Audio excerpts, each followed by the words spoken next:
হোয়াটসঅ্যাপের এই সেটিংটি অন করে দিন, নতুবা আপনাকে যে কেউ আপনার লোকেশন ট্র্যাক করে আপনাকে অনেক সমস্যায় ফেলে দিতে পারে। আমরা চলে যাব হোয়াটসঅ্যাপে। এই কর্নারে রয়েছে 3 ডট, এখানে ক্লিক করুন। নিচে দেখুন রয়েছে সেটিং, এখানে ক্লিক করুন।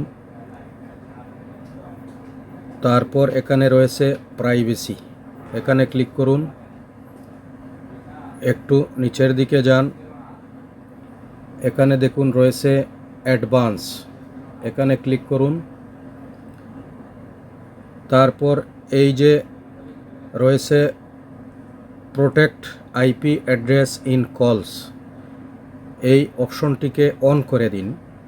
তখন আপনার লোকেশন, আইপি অ্যাড্রেস অন্য কেউ ট্র্যাক করতে পারবে না। ধন্যবাদ সবাইকে।